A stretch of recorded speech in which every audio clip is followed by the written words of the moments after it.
Hi guys, it's Dale with the insurance. Today we're going to talk about an article that it's a policy that's available, but it's not very popular, so many people don't know about it. And it's one group in particular that I think it can help quite a bit. The title of the article is "Do You Need Non-Owner Car Insurance?"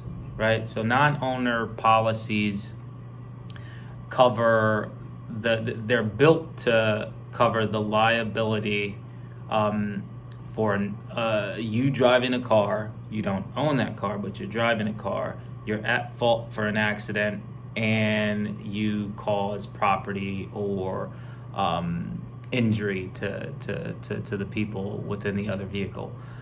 It covers you for that.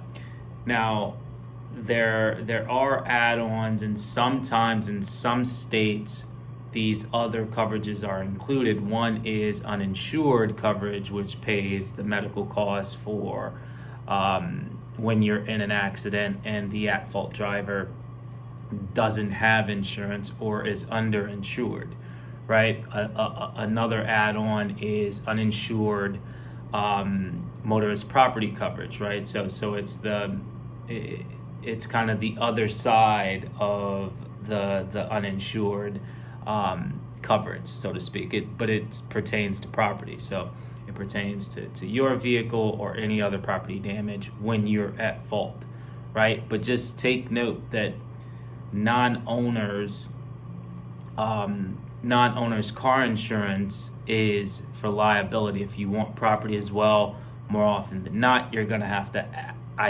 you're gonna have to add that on, right, through the uninsured property coverage or some amendment to the policy.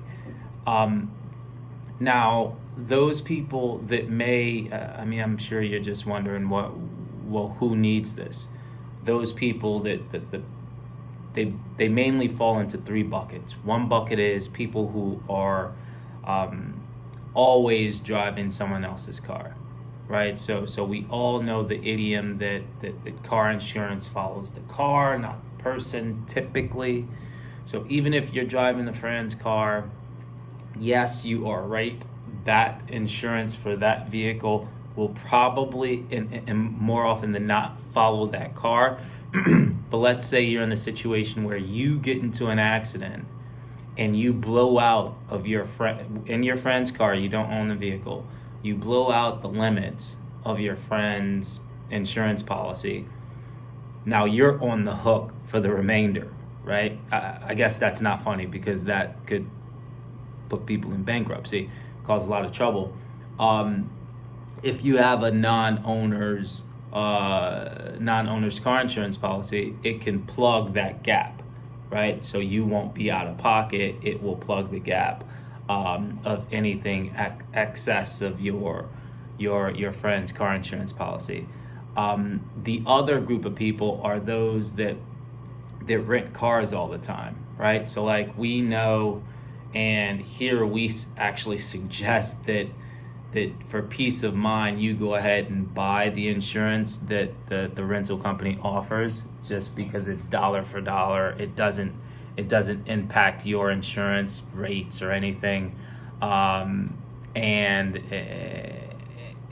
you just drop off the car and that's it. And that's what I do all the time. But if you are actually renting a car quite often, it will be more cost effective to have a non-owner's car insurance policy. Once again, the only rub is that it's only for liability, typically only for liability. So you have to look at how you can supplement that with the property side. Okay, so that your policy also covers property. You may be able to do it through a damage waiver form with the actual rental company, or you may be able to amend or add property coverage to your non-owner's auto policy. And the last bucket is very important. I don't know if many people know this as an option, but if you have a DUI or your license is suspended for some odd reason, and you're required to have coverage to reinstate it, this is this would qualify you for reinstatement, a non-owner's car insurance policy. So keep that in mind if you are considered, I guess, a high-risk driver looking for an SR22 or have a DUI, you're looking to get your license reinstated. This coverage is also a nice option for that group of people. Hopefully this was helpful for you. Thanks for stopping by, guys. We'll talk to you next week.